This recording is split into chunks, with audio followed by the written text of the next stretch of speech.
Picture this. A British officer in World War II, advancing under fire, not with a submachine gun, but with an umbrella. Another, charging into battle playing the bagpipes. Pilots painting cartoon characters on their aircraft as they fly missions that might kill them. Soldiers insisting on brewing tea in the middle of an artillery barrage. To an outsider, it looks bizarre, almost comical. Why, when facing the most brutal reality humans can create, do the British so often look like they're starring in a very dark, very absurd comedy? The easy answer is, oh, that's just British eccentricity, as if something in the island air just makes people odd. But that misses a crucial point. Eccentricity is rarely random. It's usually a performance with a purpose. On a quiet peacetime street, it might be just a personal quirk. In war, it becomes armor, a kind of psychological technology. The contrast is what makes it so fascinating. The more chaotic and terrifying the situation, the more defiantly the British lean into understatement, ritual, and dark humor. It's not because they don't feel fear. It's almost the opposite. It's because they feel it intensely and refuse to let it have the last word. To understand this, you have to look at how the British officer class was shaped. For a long time, officers came out of boarding schools that taught two things above all: emotional restraint and how to play the game. On the sports field and in the classroom, the highest virtue was to appear unbothered. Win or lose, you didn't make a scene. You didn't complain. You treated everything, even pain, as just another round of cricket. That culture carried straight into the Army and Navy. Battlefield courage was measured not just by what you did, but by how casually you appeared to do it. So when you read accounts of officers describing a catastrophe as a bit of a muddle or not entirely ideal, you're hearing that training in action. It sounds detached, even eccentric, but it had a point. If your men see you treating incoming shells like bad weather, they borrow some of that calm. Here, eccentricity is a leadership tool. It says, yes, death is right over there, but we are still in control of ourselves. In a situation where you control almost nothing, that tiny island of composure can keep a unit from breaking. Then there's the famous British obsession with tea. It's easy to joke about soldiers stopping under fire to brew a cuppa, but think about what that ritual does. Making tea is slow, domestic, and ordinary. It belongs in kitchens and quiet mornings, not in trenches. By insisting on it during a war, British troops were doing something quietly rebellious. They were importing normality into chaos. The message was, you war do not get to define every second of my life. I still decide that this is tea time. It's eccentric, yes, but it's also a miniature declaration of independence. Many of the strangest stories follow this exact pattern.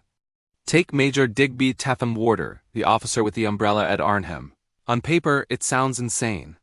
Who brings an umbrella to a battle with tanks and machine guns? But he used it as a distinctive rallying point. His men could spot him easily in the confusion. He also joked that the Germans were unlikely to shoot a man carrying such a ridiculous item. They just assumed he was mad. Underneath the absurdity was a practical idea: visibility, morale, and the sense that if the major is strolling around with an umbrella, maybe we're not doomed yet. Or look at the bagpipers of Scottish regiments.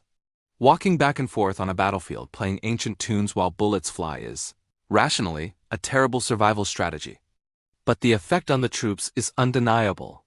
It's a living symbol. We're not just bodies in uniforms. We're part of something older and bigger than this moment. To an enemy, it can also be unsettling. What sort of people march into gunfire while playing music? Again, the eccentricity has a double edge. It looks like madness. But it's calculated theater designed to shift the emotional balance of the fight. Contrast this with the image of other 20th century armies. German militarism projected cold efficiency and precision. Soviet propaganda leaned into grim heroism and sacrifice. American forces often displayed open confidence and overt patriotism. The British line, by comparison, was, "We're terribly sorry about this whole war business. Now please excuse us while we do something utterly ridiculous and somehow still beat you." Understatement, self-deprecation, and absurdity weren't just cultural habits. They were part of the national brand, a way of saying, we are not impressed by your seriousness. And that, in its own strange way, is one of the most powerful weapons of all. Ever wonder why the British have this reputation for being, well, a bit eccentric, especially during wartime? It's not just about a stiff upper lip. It's something far more interesting and, frankly, a genius psychological tool. On the surface, you see this almost amateurish, self-deprecating style. But underneath, it concealed a core of absolute professional brilliance. Think about it. During both World Wars, British intelligence pulled off some of the most mind-bending deception operations ever. We're talking inflatable rubber tanks, a corpse dressed as a naval officer carrying fake invasion plans, and entire phantom armies that existed only on paper. The presentation was almost comical, but the effect? Utterly devastating. Enemies consistently underestimated them because the British approach just didn't look threatening in the way they expected. It was a classic case of misdirection, using whimsy as a weapon. Inside the ranks, this eccentricity took the form of dark humor. It was practically standard-issue equipment. You hear constant jokes about the terrible food, the clueless officers, or even the high probability of not making it home. This wasn't because they were callous or didn't care. It was a pressure valve. When the world is literally on fire around you and you're trying to act normal, you have two choices: cry or laugh. Many chose to laugh because it was the only thing that allowed them to keep putting one foot in front of the other. It was a coping mechanism, a way to stare into the abyss and crack a joke. There are incredible stories of pilots making these incredibly dry, almost bored-sounding remarks over the radio as their planes were going down in flames. Now, this doesn't mean they weren't terrified of dying. On the contrary, it shows just how deeply the training and understatement went. It was a mental discipline, a way to keep sheer panic from completely taking over their final moments.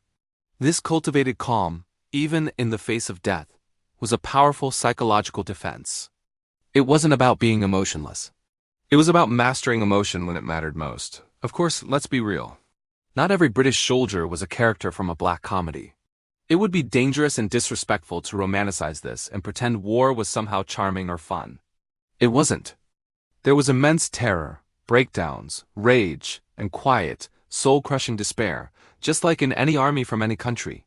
The eccentricity was a mask, worn over the same raw, universal human suffering that everyone experiences in combat. But here's the thing: masks matter. They shape how we endure hardship, how we process trauma, and how we choose to be remembered by others. So, when we ask why the British were so eccentric in war, the real answer is that this eccentricity became a shield. It was a powerful way to hold on to a sense of individual identity, to use irony, and to maintain a feeling of control in situations specifically designed to strip you of all three. It was a signal to their allies that they were unshakable, and a confusing, unsettling message to their enemies. And on a personal level, it allowed individuals to act with incredible bravery without having to say out loud just how terrified they really were. In peacetime, this same behavior might look a bit quaint, maybe even silly. But in wartime, it was a legitimate weapon, forged not from steel, but from humor, ritual, and a stubborn, defiant refusal to be entirely serious, even when facing the most serious thing of all. Thanks for watching.